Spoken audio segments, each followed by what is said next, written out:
Allah gives us universal lessons in the course of just telling a story. Everything in the Quran is of timeless value. There's lots of things that happen in a story, especially in a historical account, but Allah is very selective in telling a story, and He only tells us bits that are the most relevant for our guidance. So one thing that really struck out to me is when Moses had fled and he was in Madian, and he helped these two girls get water for their animals. And then they left, and their father asked, how did you get water so early? And he sent one of them back. And Allah actually, of all these details, like you would imagine Allah would highlight details about like Judgment Day or the battle between the Pharaoh and Moses, or when he was able to come back and challenge, or how he escaped, like big details. But in the middle of all of that, in the final revelation of Allah, Allah takes the time out to mention this little, what seems like a minor detail. وَجَاءَتْ إِحْدَاهُمَا تَمْشِي عَلَى اسْتِحْيَاءٍ. One of them came all the way, walking. Now there's two ways to translate this. She came walking shyly, like in a shy way, and she came walking over to him despite being shy.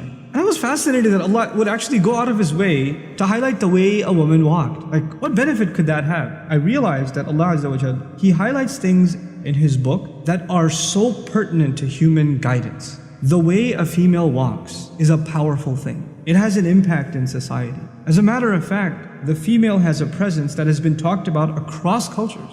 Just her presence has a power, has an awe. It inspires something. At the very least, it catches the attention of the male, but there's more to it than that. There is actually a psychological, even a spiritual effect when there's the presence of a woman and when she's walking by. This is something societies were so aware of that in many cultures, the elite women of a society were actually kept hidden away. Like in Korean society, old Korean society for example, they wouldn't go out until the nighttime, the elite women. It has nothing to do with Islam. It's just they were aware of the power of the presence of women. And so Allah Azza wa Jal describes, and He's highlighting to women and to men, the effect the role of a woman in public can have. And yet at the same time, Islam is not saying keep women indoors because they have too much of an effect. They have too much of an impact.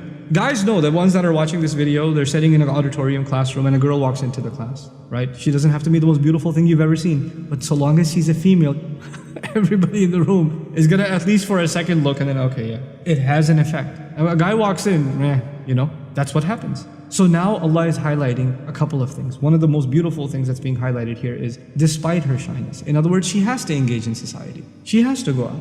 And yes, there will be people that stare. And sometimes if you have a vulgar society, people comment and whistle and make passes at them, or worse. There are societies where even harassing women on the street has become common. Sometimes verbally and sometimes even physically, it's become common. But yet she has to engage in that society. So she has to find a way of engaging in it. She can protect herself, and yet at the same time be a participant in society. The second thing that's really beautiful here is she walked shyly. In other words, she walked guarding her modesty. She realized that she has a presence, and she realized that this is something that has an impact on others. It's not just about her, it's actually about recognizing the presence that she carries. And so she walked in a way that is shy. She walked in a way that is not showing off, or is not provocative as to get the attention. And she's walking over to a young man, as a matter of fact in this case, ala istihya. A female must recognize the power that she has. And so even the way in which a woman walks is highlighted in such a subtle, beautiful way. And it's not like this girl was shy. It's not. She walked over by herself to this strange man and said, Inna abi yad'uka liyajziyaka ajra ma saqayta lana. My dad's calling you, okay? He wants to pay you for the services you provided.